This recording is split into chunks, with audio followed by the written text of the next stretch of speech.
네, 안녕하세요. 안녕하세요. 네, 이번 시간은 저희가 실무에 관련돼서 질문을 드려볼 텐데요. 네. 첫 번째 질문은 관세사의 기본 업무를 가장 기본적인 업무는 통관이라고 많이 들었는데 통관 수수료는 어떻게 책정이 되는지 좀 궁금합니다. 네. 통관 수수료는 어떤 물품을 통관하느냐에 따라서 이제 수수료가 결정이 되는데요. 뭐 쉽게 생각하면 비싼 물건 또는 통관이 어려운 물건을 통관할 때 그 보수료가 높이 이제 책정이 된다고 보시면 됩니다. 이에 반해 뭐 이제 비교적 가벼운 물품이라던가 수입 요건이 없는 그런 통관이 간단한 물품인 경우에는 통관 수수료가 아무래도 저렴하게 이제 책정이 되어 있고요. 남들이 하지 못하는 그런 문제점을 해결해 줬을 때, 예를 들어서 어떤 축산물을 통관한다거나 사료를 통관한다거나 비료를 통관한다거나 남들이 쉽게 처리할 수 없는 그런 고난이도의 물품을 처리했을 때 수수료가 비교적 높게 책정이 된다고 보시면 됩니다. 그래서 이제 기본적인 통관 수수료는 수출 물품의 가격에 비례해서 통관 수수료가 결정이 되는데요. 방금 제가 말씀드린 그런 난이도 같은 것들을 감안해서 더 추가되는 비용 혹은 뭐 더 저렴해지는 부분이 있을 수가 있다, 이렇게 말씀드릴 수 있습니다. 답변 감사합니다. 다음 질문 드릴 텐데요. 업무를 하는 면에 있어서 이제 영업적인 부분을 무시할 수가 없는데 이제 흔히 술 영업 또는 골프를 배워야 한다고 하잖아요. 진짜 그런가요?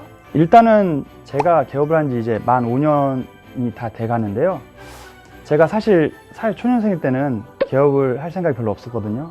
그 이유는 이제 개업을 하면 술을 먹어야 된다라는 그런 편견이 있어서 그런 부분 때문에 개업을 좀 꺼려 했는데, 어떻게 이제 사회생활 하다 보니까 개업을 하게 되었고, 막상 개업을 해서 사무실을 운영하다 보니 저의 편견이 완전히 잘못됐다는 걸 깨달았는데요. 물론 화주에 따라 가지고 먹어야 되는 경우도 있겠지만 제가 과장 안 보태고 고객하고 술을 먹은 적이 거의 손에 꼽을 정도로 없는 편이라고 말씀드릴 수가 있고요. 이제 골프 영업도 지금까지는 필요성을 못 느끼지만 가끔 그래도 거래처 갔을 때 뭐 골프 치세요라는 질문 받았을 때 제가 만약 골프를 칠 수 있다라면 더 이제 골프를 치면서 관계를 돈독할 수 있는 부분이 있어서 앞으로 이제 시작을 해볼 예정입니다. 그래서 술과 골프는 필수는 아니지만 할 줄 알아서 뭐 나쁠 게 없다라고 정리할 수 있을 것 같습니다.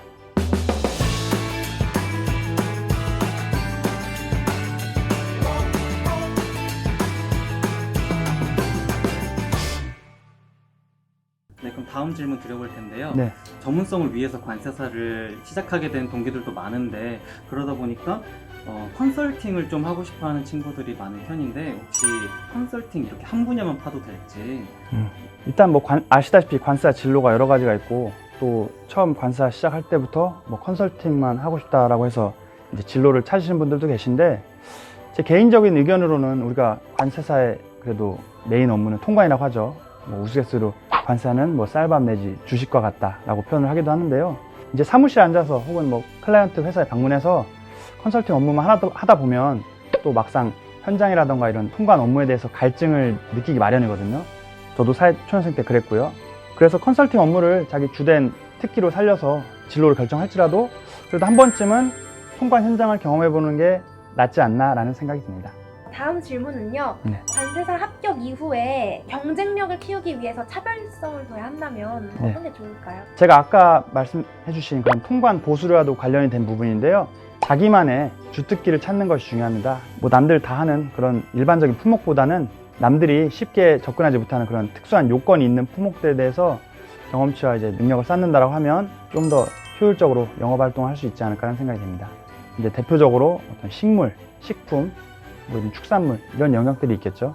그래서 이제 자기가 흥미 있는 아이템을 정해서 꾸준히 이제 정진하다 보면 좋은 결과가 있을 것 같습니다. 네, 그럼 마지막 질문 드릴 텐데요. 네.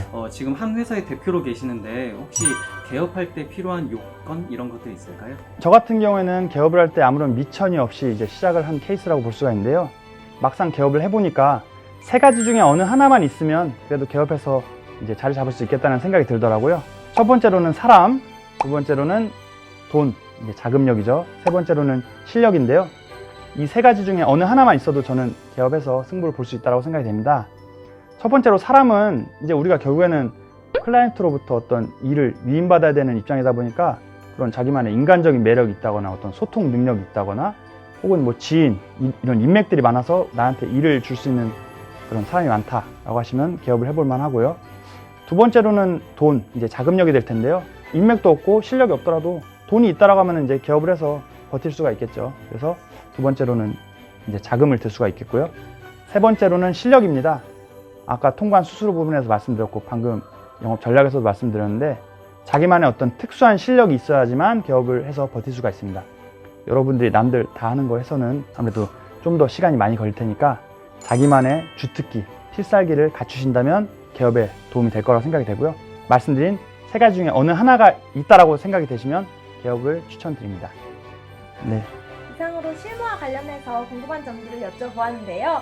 오늘 컨텐츠가 마음에 드셨다면 구독과 좋아요 눌러주시고요. 이상으로 인터뷰를 마치겠습니다. 감사합니다. 네.